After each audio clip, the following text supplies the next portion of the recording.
Hi students, welcome back. अब हम आगे बढ़ते हैं और हमने लास्ट क्लास में ज्योमेट्रिकल मेथड ऑफ एडिशन पढ़ा था। वेक्टर को ज्योमेट्रिकली कैसे रिप्रेजेंट कर सकते हैं, कैसे ऐड कर सकते हैं, आपने देखा। और अब इस वीडियो में हम लोग एनालिटिकल मेथड की बात करेंगे, जिसमें हम वेक्टर को रिजॉल्व करते हैं उसके कंपोनेंट्स में। ऑलराइट, तो इसको समझने के लिए सबसे पहले ये देखो, why there is a need of this another kind of representation. भाई हमने एनालिटिकल तो किया ही था, हमें नीड इसीलिए है क्योंकि ज्योमेट्रिकल मेथड 2 डायमेंशनल के लिए तो चलो ठीक है, हमने काम कर लिया, फिर भी वो टीडियस होता है कभी कभी 2 डायमेंशनल में भी। मतलब अगर हमने जिस डायमेंशन में, जिस स्पेस में लेंथ और ब्रेथ है, लंबाई और चौड़ाई है, तो वो स्पेस होता है 2 डायमेंशनल। ठीक है, जैसे कि हमारे नोटबुक का शीट, नोटबुक में जो पेज है, वो जो शीट है वो 2 डायमेंशनल है। 2 डायमेंशनल का मतलब हो गया कि जिसमें लंबाई और चौड़ाई हो, सिर्फ लेंथ और ब्रेथ हो।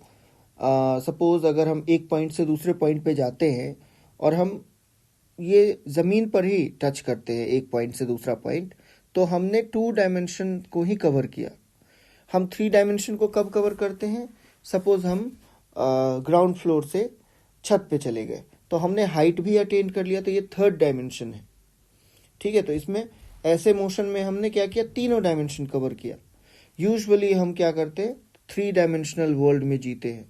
हाँ बिल्कुल, हम कहीं पे भी जाते आते हैं तो हम क्या करते हैं, लंबाई चौड़ाई और हाइट तीनों ही अटेन करते हैं। ऑल राइट, कार में चढ़ना, बस से उतरना, बस में चढ़ना, ये सब क्या है, ये सब हम उसमें हाइट भी जो है कंसिडर करते हैं। और ज़मीन पर एक पॉइंट से दूसरे पॉइंट पे जाते ही हैं, तो ज़मीन पर एक पॉइंट से दूसरे पॉइंट पे जाना it's like 2 dimensional space. But एक बार जब हमने हाइट अटेन कर लिया तो हमने 3 डायमेंशंस को भी यूज़ किया। तो दैट्स वाई जब 3 डायमेंशंस को यूज़ किया जाता है तो then there is a need कि हमें एक बेटर वे ऑफ रिप्रेजेंटेशन पता चले, और इस रिप्रेजेंटेशन को हम लोग बोलते हैं एनालिटिकल मेथड। अब हम एनालिटिकल मेथड को पढ़ते हैं। इसमें क्या होता है, वेक्टर्स को उसके कंपोनेंट्स में ये डिस्ट्रीब्यूट करते हैं। तो सबसे पहले हमारा एक वेक्टर है, वेक्टर ए। अगर इसको हम एक सिस्टम पे देखें, एक 2 डायमेंशनल एक फ्रेम ऑफ रेफरेंस में देखें, तो क्या होता है कि इसमें एक 0 होता है, इसका ये एक्स एक्सिस है और ये वाई एक्सिस है। ये 3 डायमेंशनल भी हो सकता है, बट अभी हम 2 डायमेंशनल की बात कर रहे हैं। अब इसी फ्रेम में हमारा ये वेक्टर है ए। ओके, और ये एक्स एक्सिस से कुछ एक एंगल बनाता है, इस एंगल को हम थीटा मान लेते हैं। तो इसके अभी अगर 2 डायमेंशनल की बात करते हैं तो इसके 2 कंपोनेंट्स होंगे, इस वेक्टर के 2 कंपोनेंट्स होंगे। अगर हम इसको रिजॉल्व करते हैं तो कौन कौन सा कंपोनेंट होगा? एक वो जो एक्स एक्सिस पे बनाता है, तो मतलब इसका प्रोजेक्शन, इसको बोलते हैं प्रोजेक्शन। अगर एक वर्टिकल लाइन एक एक्सिस पे आ रहा है तो उसको बोलते हैं प्रोजेक्शन। अगर ये प्रोजेक्शन एक्स एक्सिस पे बन रहा है तो ये जो डिस्टेंस है इसको हम बोलते हैं ए एक्स। ठीक है, और ये होता है कितना, ए कॉस थीटा। अब ये ए कॉस थीटा क्यों होता है? अगर किसी बच्चे को समझ नहीं आया तो मैं आपको बता दूं कि आप देखो, ये एक राइट एंगल ट्रायंगल की तरह काम कर रहा है। अभी मैंने बोला कि ये परपेंडिकुलर है तो 90 डिग्री बनाएगा वो एंगल। तो अगर ये ओ हो गया आपका और यहाँ ए बी हो गया, तो ओ ए बी अगर एक ट्रायंगल है, ट्रायंगल ओ ए बी, और ये राइट एंगल ट्रायंगल है, तो इसमें हमारे पास एंगल दिया है थीटा।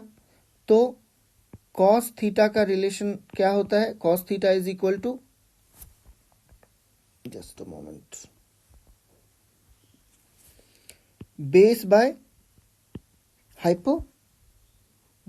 हाइपोटेनस। कॉस थीटा का रिलेशन होता है बेस बाय हाइपोटेनस। अब इसमें बेस देखो आप, बेस है O to B, बेस मतलब ये आपका बेस हो गया, OB इज बेस, और हाइपोटेनस क्या हो गया, O to A, OA is your hypotenuse. अब हमें क्या वैल्यू निकालना था, हमें तो यही वैल्यू OB को बताना था ना, OB क्या है इस लेंथ को, तो OB is equal to, OB निकालने के लिए क्या होगा, OA क्रॉस मल्टीप्लाई हो जाएगा कॉस थीटा से, तो ये हो गया OA कॉस थीटा। ओके, अब OA का वैल्यू क्या है, A तो वेक्टर है, तो इसका मैग्नीट्यूड क्या है, मैग्नीट्यूड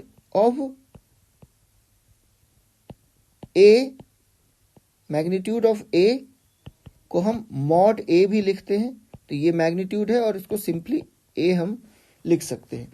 तो यहाँ पे क्या हो जाएगा, OA की जगह पे हमने A लिखा और A cos थीटा, ठीक है।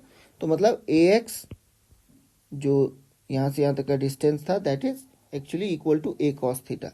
इसी तरह AY जो वेक्टर A का प्रोजेक्शन Y एक्सिस पे होगा, ये जो डिस्टेंस है इसको हम AY बोलेंगे, और इसी तरह AY जो होता है वो होता है A साइन थीटा। यहाँ पे साइन थीटा का रिलेशनशिप आप समझोगे तो you will be able to find it out.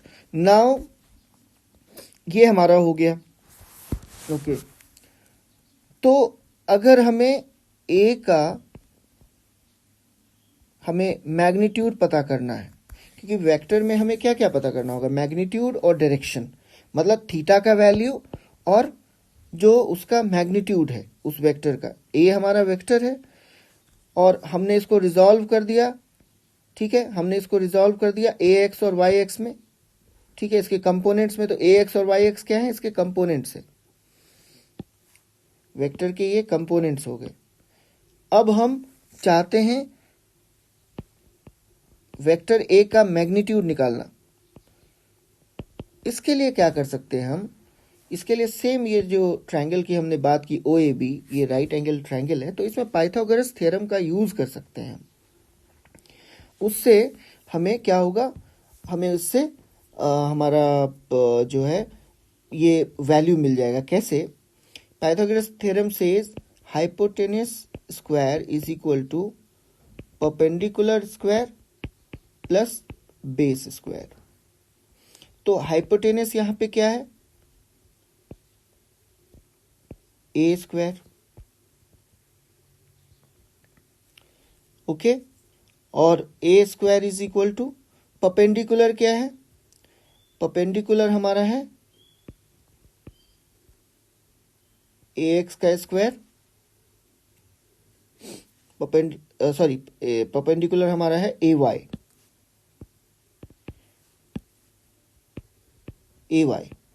तो इसका स्क्वायर प्लस बेस का स्क्वायर तो AX का स्क्वायर। परपेंडिकुलर हुआ ये जो हाइट जैसा है वो परपेंडिकुलर हो गया, बेस जो थीटा के साथ में है वो बेस हो गया।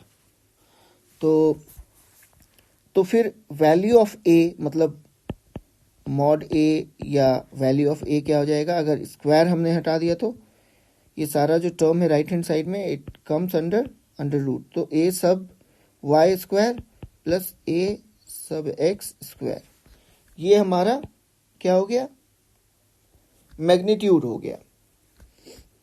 और थीटा को हमें अगर फाइंड आउट करना है तो उसके लिए फॉर्मूला होता है कि भाई tan theta is equal to perpendicular by base, और theta is equal to tan inverse perpendicular by base.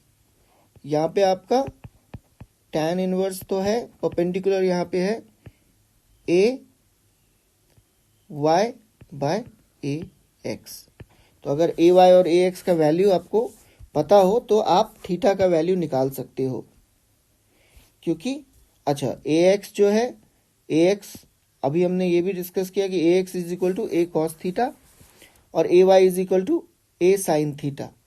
तो इसको आप इन्फ्यूज करके, इसको यूज करके अभी आप देखोगे कि आपने जो है, जस्ट अ मोमेंट, आपने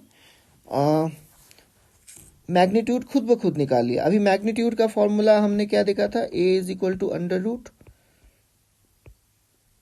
ay square plus ax square, यही था। अगर हमने इसमें ax और ay का वैल्यू पुट किया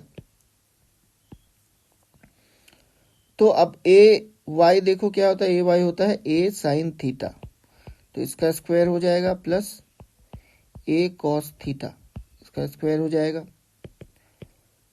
अब इसको हम एक्सपैंड करेंगे तो ये होगा a square sine square theta plus a square cos square theta. यहाँ पे हमने क्या देखा, a स्क्वायर कॉमन है और इधर आ गया sine square theta plus cos square theta, और ये क्या आ गया, a स्क्वायर और sine square theta plus cos square theta एक फॉर्मूला है जो कि जिसका वैल्यू होता है 1, और finally under root a square को हम लिख सकते हैं simply a। So left hand side is equal to right hand side by using all these values, it means ये हमने सही यूज किया हुआ है। तो इस तरह से आपने, ये है एनालिटिकल मेथड। इसमें और कुछ चीज़ें जाननी हैं, तो नेक्स्ट क्लास में इसमें हम क्या करेंगे कि यूनिट वेक्टर को समझेंगे, और फिर यूनिट वेक्टर के हेल्प से वी विल बी मोर